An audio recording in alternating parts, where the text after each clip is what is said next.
Welcome to the Urban Complex, a system of interrelated emotion-charged ideas, feelings, memories, and impulses.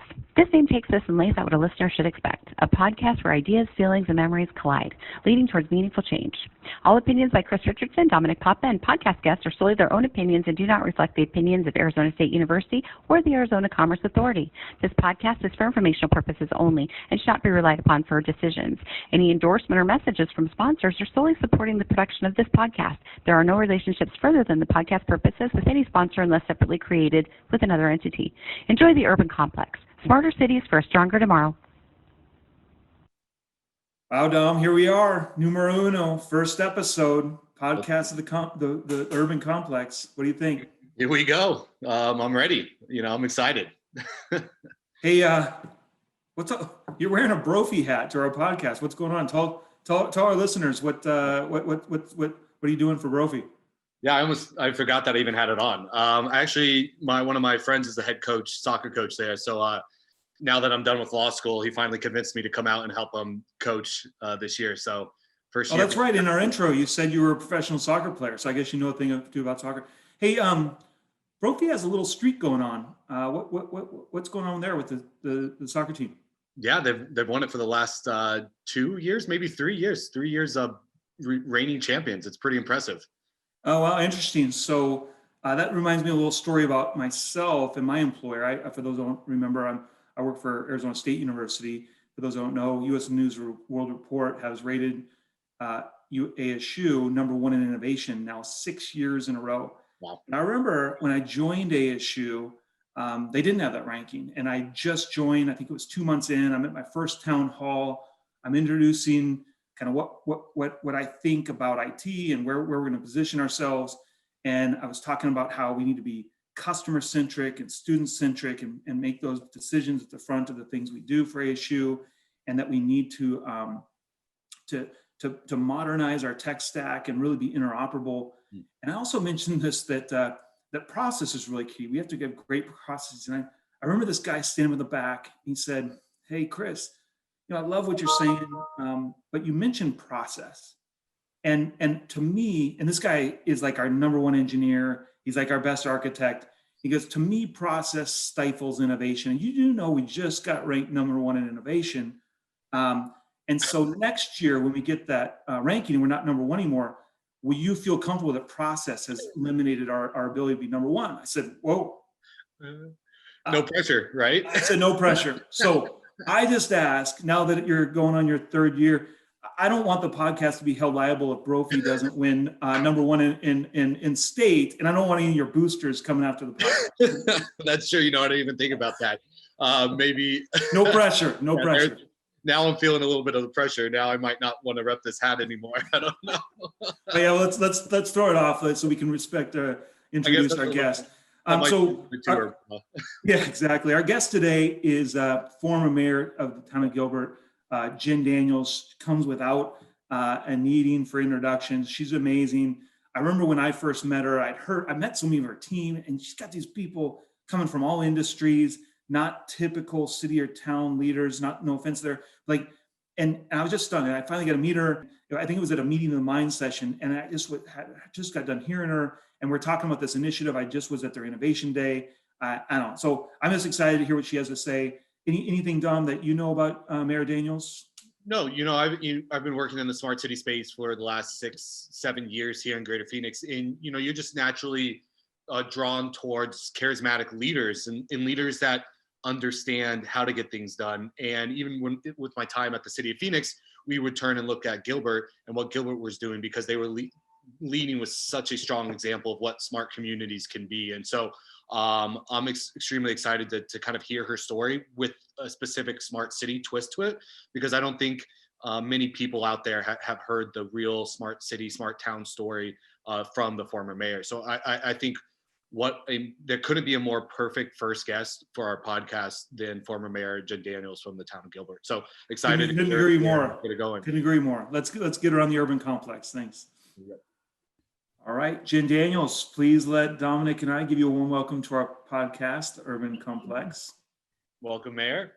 Glad to be here. Thanks. Appreciate it. No problem. What a year for you. leading the town of Gilbert through the worst pandemic since the late 1910s, and then transitioning out of your job as mayor into a new initiative. Let me take a deep breath for you. Thanks. No problem. But before we get into kind of what you were doing at Gilbert, why don't you tell us a little bit about your background? Like what were you doing before you became mayor, and then kind of walk us through, how that happened, your career trajectory, and help our guests understand you a little better. You bet. So I decided to run for office in 2008. I ran for the Gilbert Town Council. Really had no idea what I was doing, just knew that I wanted to be involved in the community. I had only moved to Gilbert in 2005, so I hadn't lived in the community all that long, but I just saw an opening and, maybe an ability for me to represent a demographic that hadn't been represented, at least at that point, on the town council. So super fun to run for office. I actually highly recommend everybody goes through the exercise of running for something, because it's such a defining and really like this period of growth. In fact, I remember telling people, like, I don't remember ever growing as much outside of that time frame, that 8 months of running for office, than I had probably since college. Wow. And you're just putting yourself out there and you're trying new things. And at the time I had 3 little boys. They were 5, 3, and 1 when I got elected in 2009. So my oldest hadn't even started kindergarten yet. And to put that into perspective, he was about 3'9". He's a junior in high school now, and he's 6'1". So I still consider him to be my largest accomplishment. And then when I was in office, I also added a daughter to the mix, got the girl that I always wanted. And so had a baby in 2011 as a town council member. And then I ran for mayor in 2016.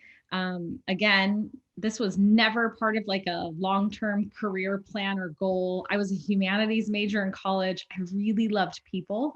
At least I thought I did. And then it wasn't until I was the mayor where I got to see the remarkable things that people do behind the scenes very quietly. It's a really unique position to view your community from, because you get to see all these incredible things people are doing. So I thought I loved people before I was the mayor. Most people think that means I don't love them as much anymore. No, absolutely the opposite. I love them more now because I just know there's such goodness really throughout every community. Gilbert doesn't have a corner on that market, but certainly has its share of just people who want to contribute and do good things. So have loved it, was the mayor for 4 years, and I did resign in August, a few months shy of fulfilling the entire term, and needed to make some shifts in my personal life. And so went ahead and did that. And I don't regret a single day of serving in office or being part of a community that was growing like Gilbert.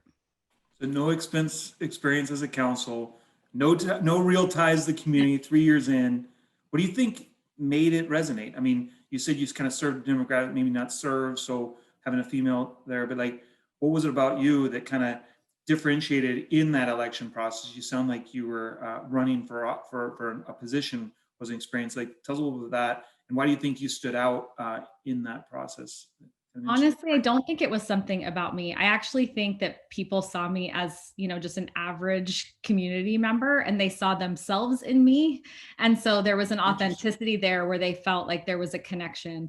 I really believe very strongly that the public is far more savvy than the true political nature of our country really gives them credit for. People know when there's a genuine and an authentic component to individuals. And I seek that out in other elected officials now that I get to be on what I call the dark side of civilian life. But I'm seeking out the authentic, the people who really just want to get in and work hard and do good, who are willing to take on a title for a very short period of time. These are not meant to be lifetime assignments, or I sort of cringe even now when people call me the mayor, and I make sure I say retired, because we don't want people to hold on to these titles. They're meant to be passed along to the next leader. And I feel real strongly about that.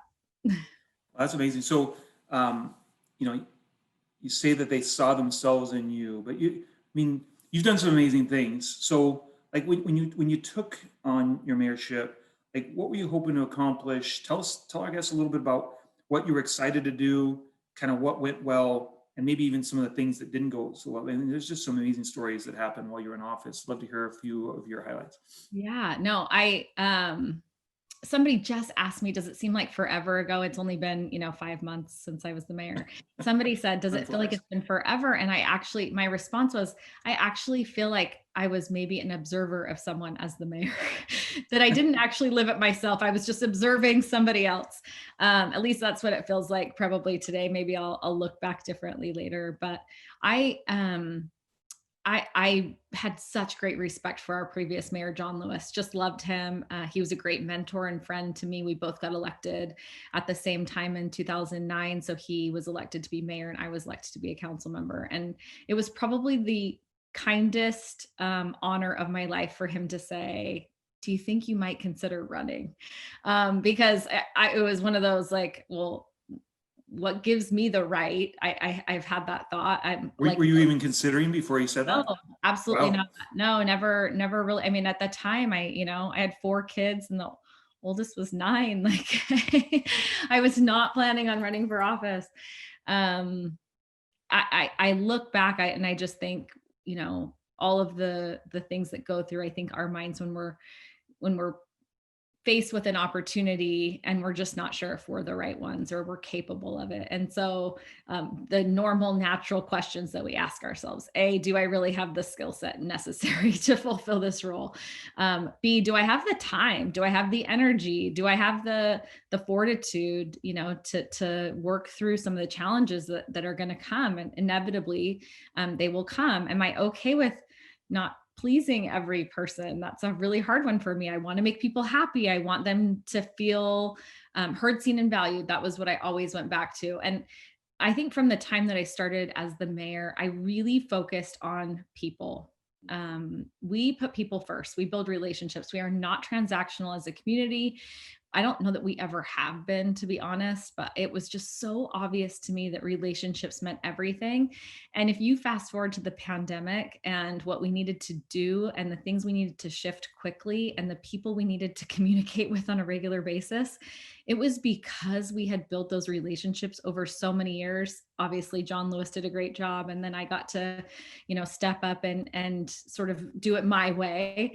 But I had, it was those relationships that carried us through the first several months of the pandemic, when I think we all were sort of scratching our heads wondering what was going to come next. So I really believe strongly in people. And again, if we put people first as leaders, we will never regret that decision, A, and B, we will very likely be far more effective than if we put programs or budgets or any other initiatives ahead of people.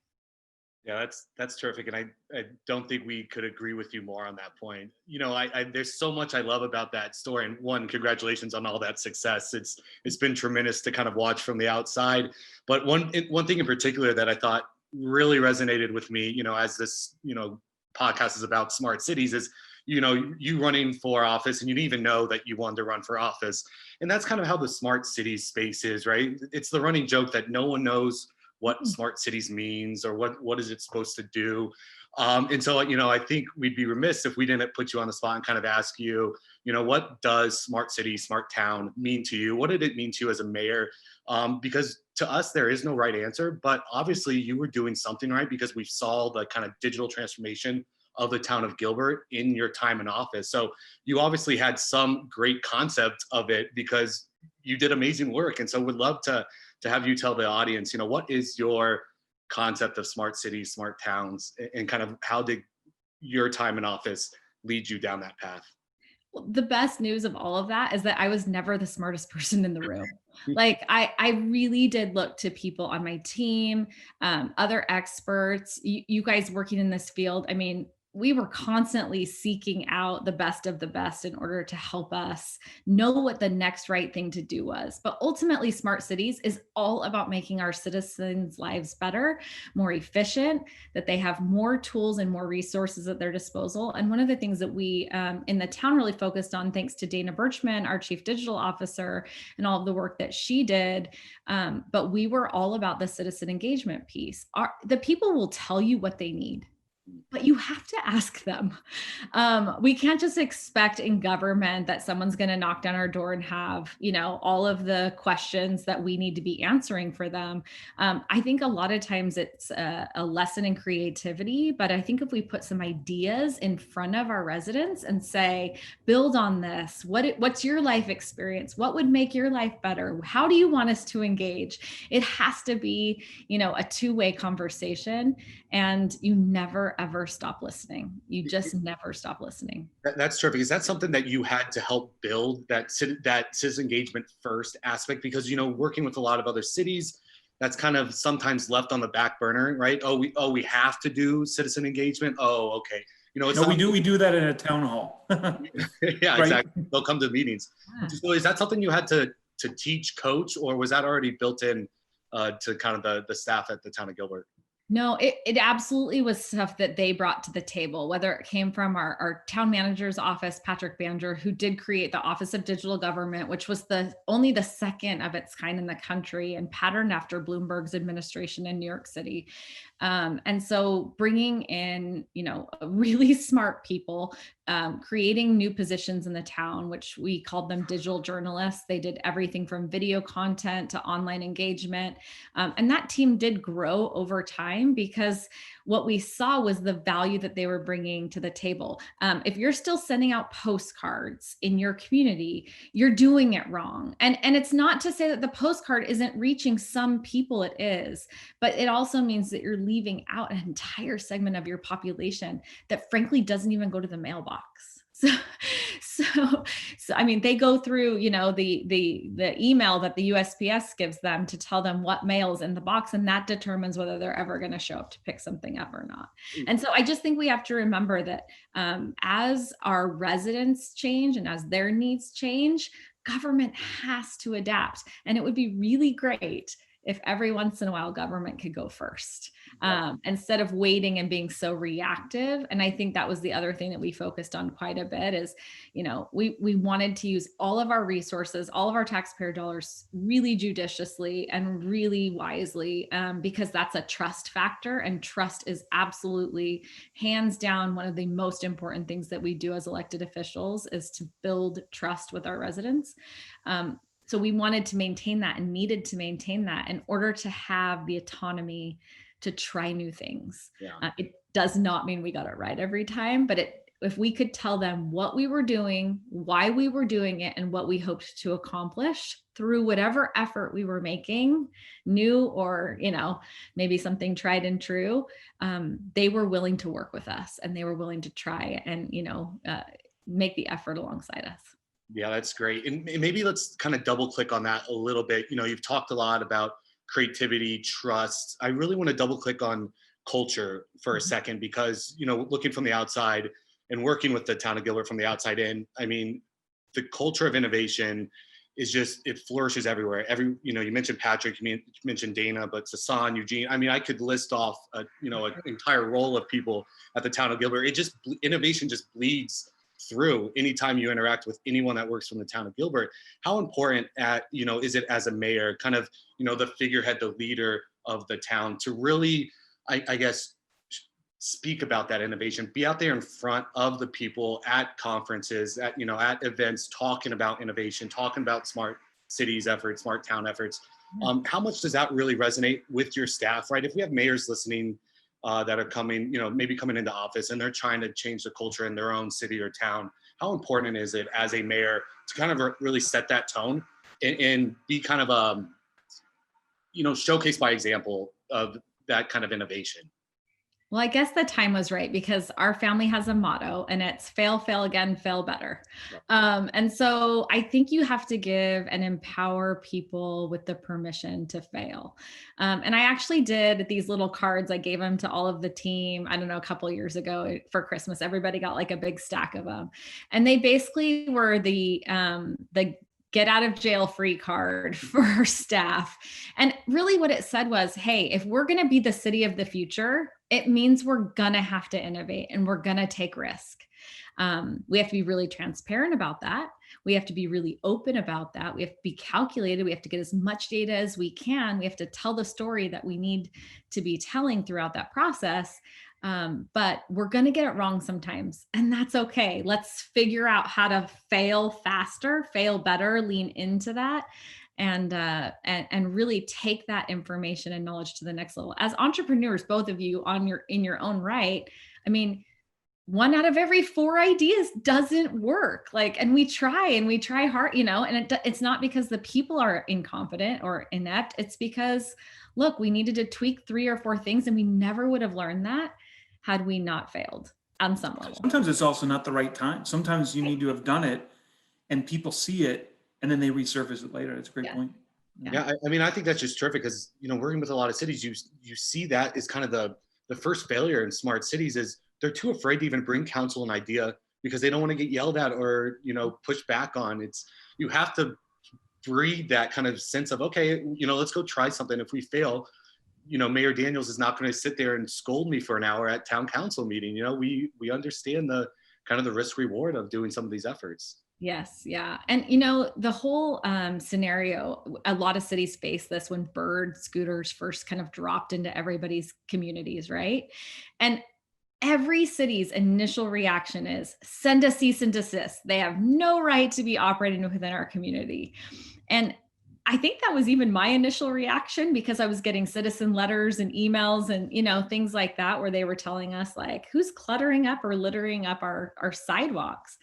And we kind of had to do like a hard stop on the entire conversation and say, hold on, if we're going to be an innovative community, if we really truly want the technology leader title, aren't we going to need to embrace new technologies? How did it surface? Like, if you were on that mindset, like, how did it come and how did your mind change? It's an interesting point.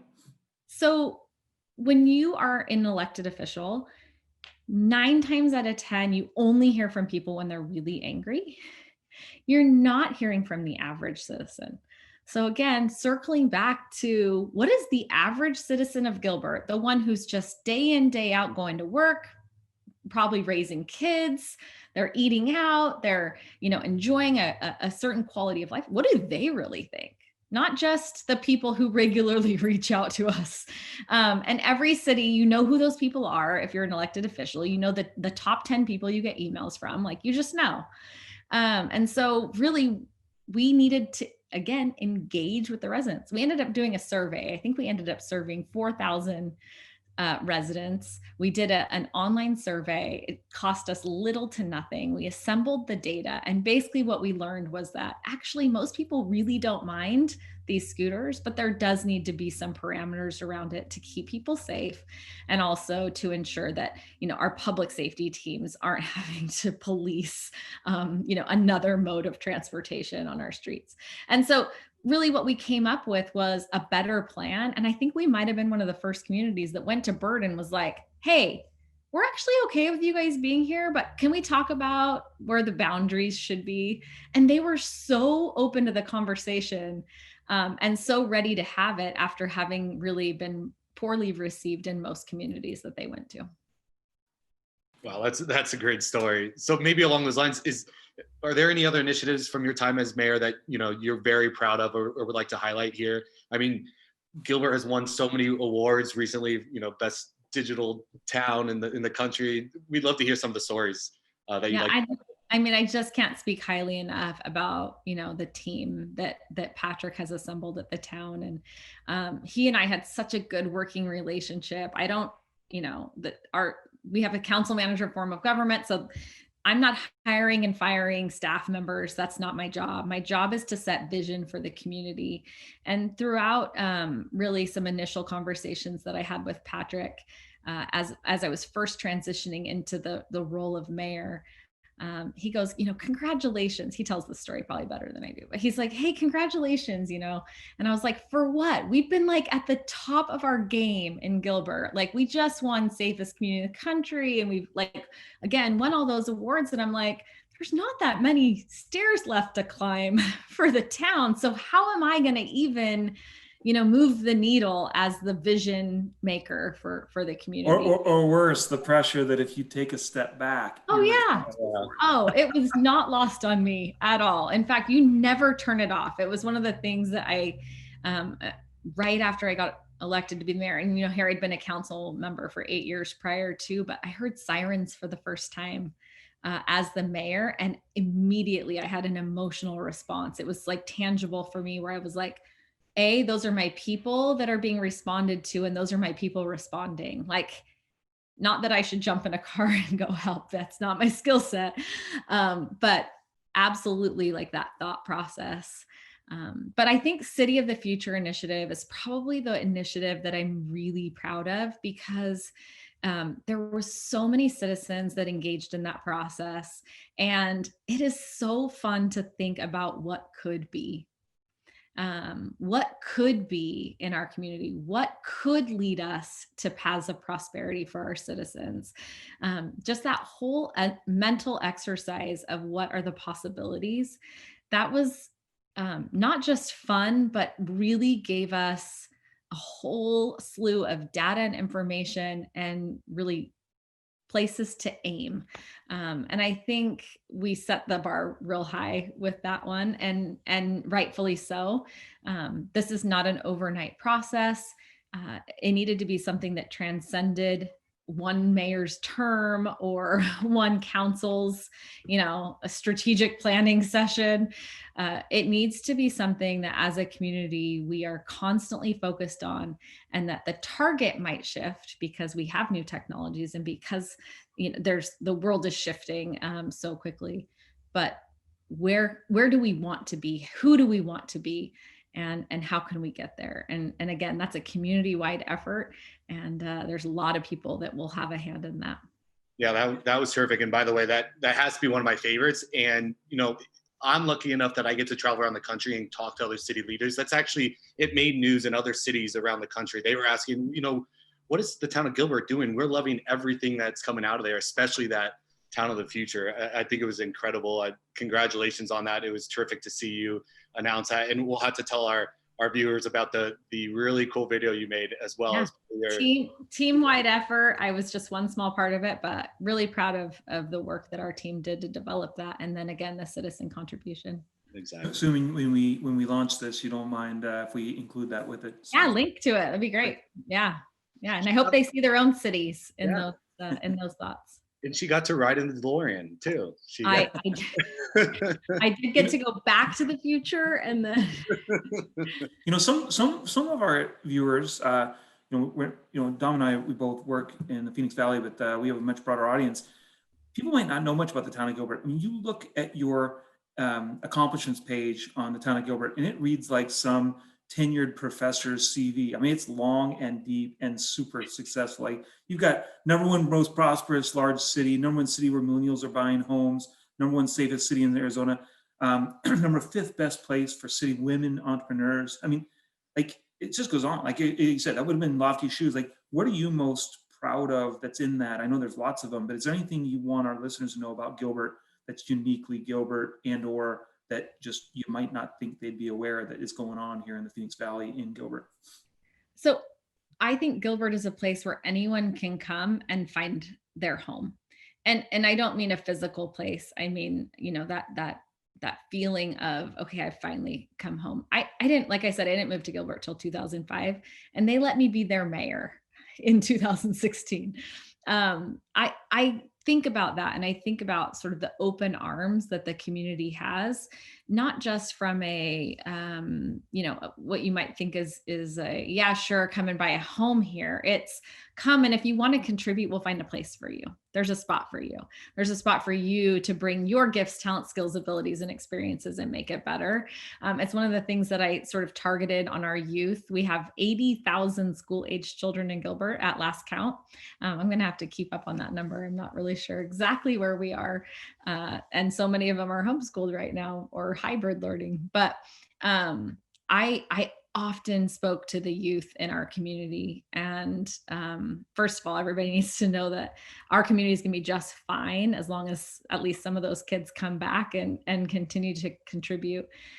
But I want people to know that whatever they have and can bring to the table, we could use it. And I hope that they feel empowered, emboldened, really, really excited to come and contribute and make Gilbert a better place. And it's why it was easier for me probably than not to pass the leadership torch to the next leaders. Right. You know, you mentioned earlier about taking risk and letting people innovate, and you know, Dom brought forward some culture, and you talked to that. Plus, we meet people that work for the town of Gilbert, and you don't bring in just the typical career town or city leader. No offense to those that are, but like you brought in a lot of fresh blood. And one area that I saw this exemplified, I'm not sure I had the right name for the thing, but I remember it being this innovation day, and I was a guest of Sasan, your chief technology officer. We actually pitched something together that really resonated. But what I was blown away with was the sheer breadth of who was in the room and what they were doing. Can you tell us about what that thing is and what it does and why it exists? I have a hunch that it's pretty foreign to cities and towns around the nation.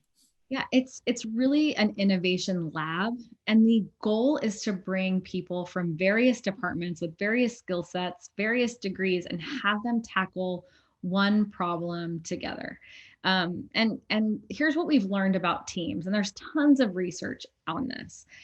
But really, you need diversity within your team, but you can't have diversity for diversity's sake. That doesn't work. What you need is people who are from all different backgrounds, focusing on one topic, but that they are curious about the way each other thinks and learns and what they can bring to the table. So not just a healthy respect, but they genuinely are curious. And so as we've worked through, you know, a bunch of different programs, but really the Strengths Finder is, I think, the one that we've used probably the most over the last several years.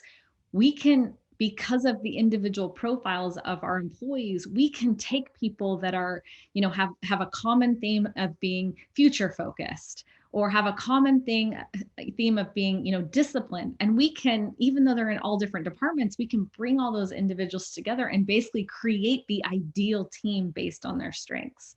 And again, then we need them to come there. We need them to be curious about what each other does and really work together. What I was blown away about is it wasn't this kind of academic innovation lab. It was actually, you'd created this culture where, if I remember right, there were 30 or 35 different presentations queued up. There were 70 people representing very senior levels, but also individual contributors across your departments. And people were excited. And to your point, that breadth of diversity of who was in the audience and the breadth of diversity is who's presenting. I think you had like $250,000 funded to try to find the 5 best ideas to seed invest these 58,000 ideas. And the questions that came out were not accusatory, like, how can we make this work? And people would look to this, hey, this is kind of in your, I could add this and you could do this. It was really an interesting thing to be involved with. So kudos that you can make that happen and tell that story here. Anything else to add on it? I mean, have you seen one of those planted that turned into something that you want to highlight that came out of that session? You know, gosh, there's so many different things, but one of the key data points that we sort of did a deep dive on was on the public safety side. There was a string of automobile thefts, mostly parked overnight. We could kind of target which neighborhoods. Well, we ended up data mapping all of those, and the whole goal was to figure out, A, if there were any patterns that emerged, and B, what we could do to encourage our residents to lock their vehicles. It seems like such a small problem, but the quantity of time and resources that it takes from our police department in order to go out and fill out a report and, assemble those and sort of try to track down, who the culprits are. And of course, PD will do that because that's their job, but it sure would save us a lot of police time and resources if people would just lock their cars. So we ended up launching a campaign based on the outcome of one of these scenarios and to get people to lock their cars. And we did see car and property theft decrease quite a bit. And so, just, little things like that I think we come together, we examine the data, and then try to figure out what the best solution is and how we're going to best, again, improve the lives of our citizens and save their resources, because nobody's sad if they're paying a little less in police work. Yeah, well, you mentioned early on that the former mayor was gracious to kind of cue you up when you weren't thinking. Sounded like there was a positive transition there. You've just recently transitioned, not sure what that looks like ongoing. There's also some very high profile transitions going on in our nation right now. Let's say maybe one of them might be listening. What would be your advice to anyone out there that's in the middle of a transition that works and doesn't work, and how it's going for you as you move into your next phase? One of the really valuable things that I learned, and I did have the privilege of having some professional coaching when I was the mayor through the Bloomberg Harvard City Leadership Initiative that I got to be part of. So I had a coach that sort of walked me through, maybe where some of my personal gaps might be, and there are many, but I'll hone in on one, and that was that my job in any transition is to be an observer. As a leader, my job is to observe first. And so she really coached me through, some different techniques that I could use. If I walked into a room and I was getting ready to start a meeting, to sit back and to really observe the room, observe the interactions with other people,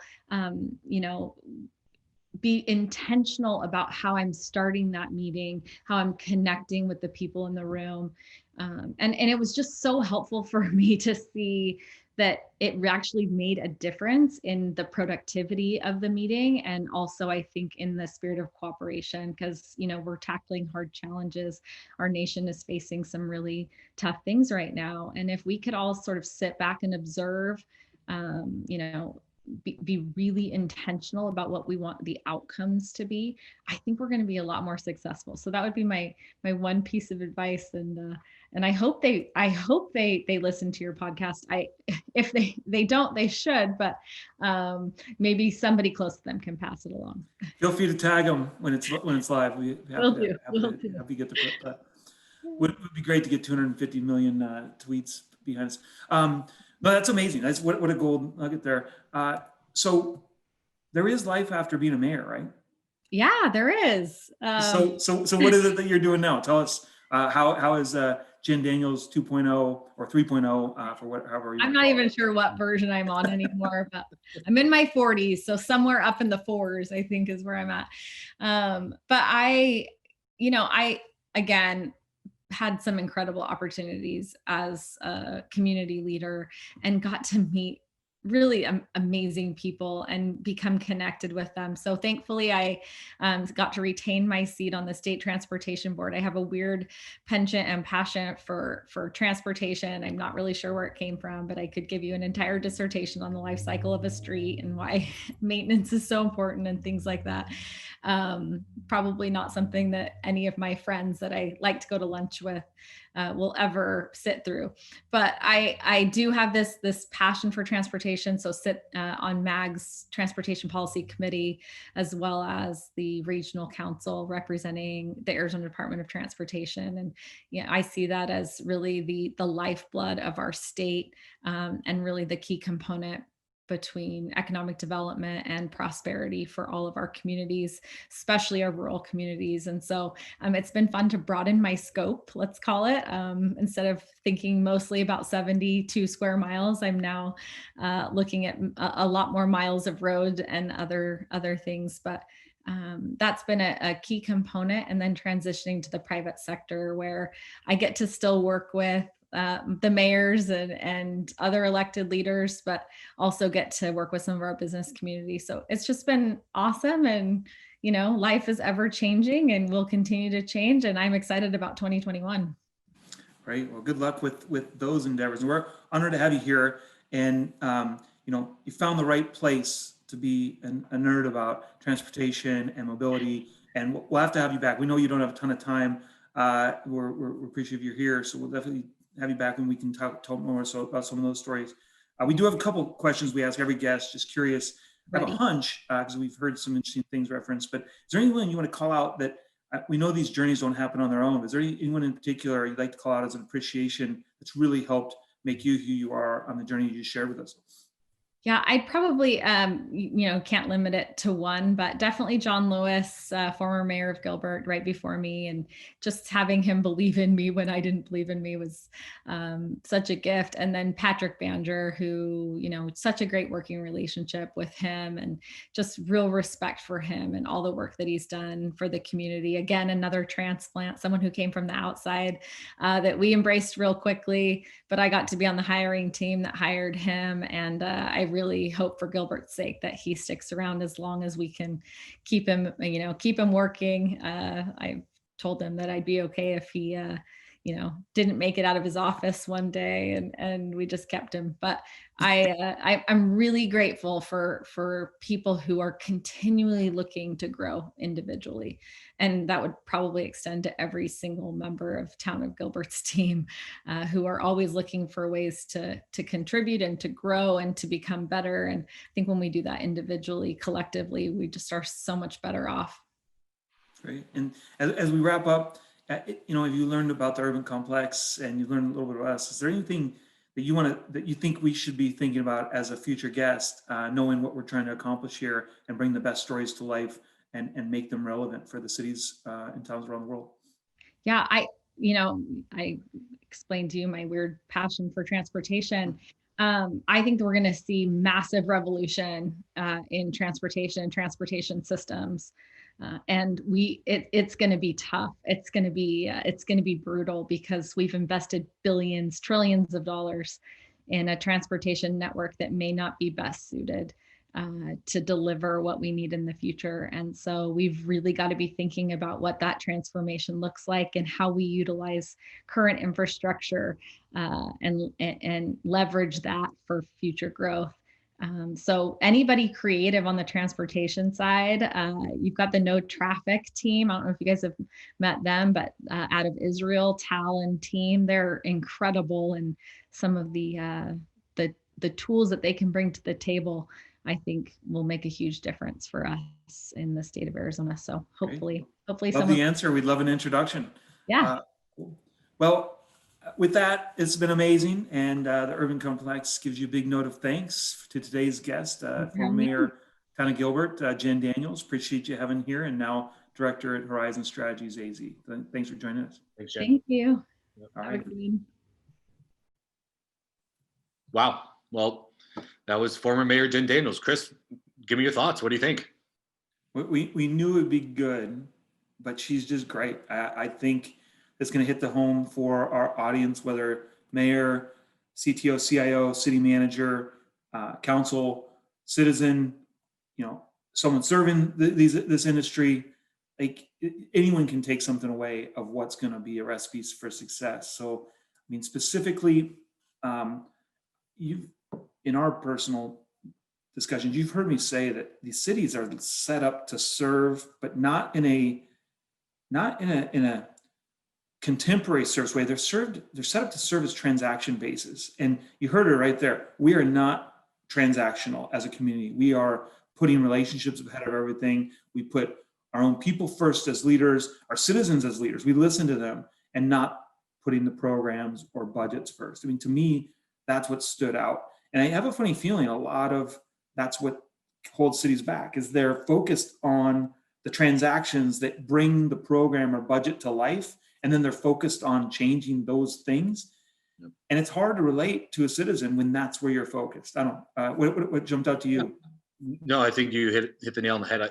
It was amazing just to listen. And, I think this, again, was such a great first guest, because if our goal here was to help educate people about smart cities and how they can transform their own cities into smart communities, this was perfect. I wish we could go back and do kind of a word mapping of the most used words in that podcast and in that interview, because what'd you hear? Collaboration, innovation, culture, risk-taking, citizen-centric, right? Those are exactly the key words that make a community smart, right? It's all about building a culture of innovation, encouraging, motivating, driving forward to do things in a new way, right? The whole adage of, well, we've always done it this way, that never once, was spoken in that entire interview. And that's not what the town of Gilbert believes in, right? I love that story about the Bird scooters, because she's right. Every city, their first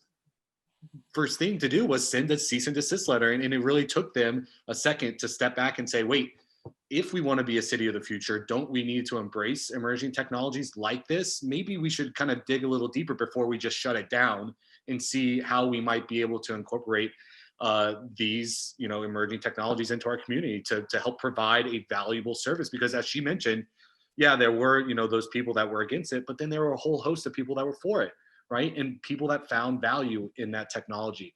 And so she had to, in real time, change her mindset to think about how might they, integrate this new technologies. Instead of just saying no, her mindset was how might they? And I think that's incredible. And that's one of the key drivers for smart communities.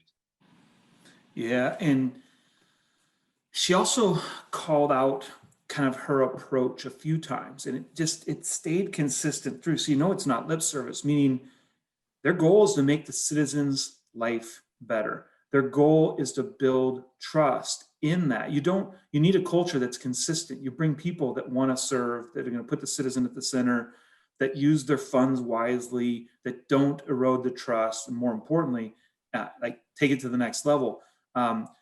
Those efficiencies, the tools, the media, the social media, and being contemporary in that. She called out Dana Birchman. I met Dana, amazing woman. Like, she's worked at places like MSNBC, MTV Networks, Arizona State University, and done these amazing things. And now at the town of Gilbert, amplifying the message that's working through these unique channels and building a digital strategy. And then and then you heard kind of, it was funny. She talked about the citizen of the future just a little bit, and it got so much press. She didn't really dig in, and it's like their secret sauce. They have years of runway, and I'm sure the new mayor will do great. It's just, I don't know, it's just fun to hear the behind the scenes piece, and it couldn't be a better testament. Yeah, you hit on a very key part. Sorry, I guess I now know why we called it the urban complex. You know how complex it is to run a podcast in downtown with light rail and construction going on. Aren't there like 20 cranes going up outside your window? Phoenix is going nuts. Downtown Phoenix is drawing. But I think that's exactly it. You, Chris, I love to use this tagline: collaboration as a new competitive advantage. Collaboration is what will drive cities to become smart. And I think you hit on it. She hit on it. I think we talked about it at the beginning of the podcast with Brophy and ASU. It's about team. And how do you build the strongest team that understands how to work together, how to collaborate, how to embrace other people's opinions, but also how to be strong and fight for kind of the opinion that you believe in. Smart cities is about teamwork. And I think that really shone through in this podcast. And I thought one of the last questions was super interesting. First of all, I guess there's two pieces that I'll end with, and feel free to add whatever, but her deep understanding of transportation. You can tell she got super passionate. You need people that can go really deep into something, but stay high level. I think and so I'm really looking forward to either the connection she'll make to the folks in Israel she referenced, or this council she's on that's working with transportation in our state. We know we have a lot of room to improve with all the growth we're going to be running in our own problems. But so I'm excited about the transportation. But I also really learned something myself that I wasn't expecting when we talked about the transition piece. And she said she got some coaching, and she learned her job as a leader is to observe. And that was, you don't hear that a lot, and not just observe the council or whatever, but it's any room she walks into and the interactions that are going on. And I almost get the impression she kind of morphs. She has a thought of what she can do. She talked about intentionality, about what the outcome is going to be. But I have a funny feeling she tweaks it and makes it even different based on what's going on. And I don't know. I think any of our listeners can benefit from that nugget of advice. It's just job as a leader is to observe. Yeah. And the last thing maybe I'll end with is I love that idea about handing out little cards, get out of jail free for failing cards, to hand that to your city staff. How powerful, think of yourself as a city staff, that here comes your mayor giving you a card that says, hey, I want you to fail. I want you to think boldly, because that's going to push us all to grow. I mean, I've seen so many cities where staff is afraid to present to mayor and council because they're worried about how they're going to react or what they're going to say. That's no way, I think, to lead. I think you want to kind of be, a Jenn Daniels, and kind of empower your staff. Don't be afraid to fail. Yeah, get out there and tell them what you're going to do beforehand, but don't be afraid to fail, because when you fail, you learn, and when you learn, you grow. So just very powerful stuff. Yeah. With that, that's a wrap. The Urban Complex. You can find us on Spotify, Apple Podcast, YouTube. You'll find our social media on LinkedIn, Twitter, Facebook. And please feel free to engage. Feel free to help promote, get our name out there. We are just getting started. And oh, by the way, let us know who you want to hear from, future guests. Give us questions. We've got some tricks up our sleeve where we'll be bringing those questions in future episodes. So please hit us up on those channels, and we look forward to the next episode. Yep, that was just number one. Come back for more. See you next time.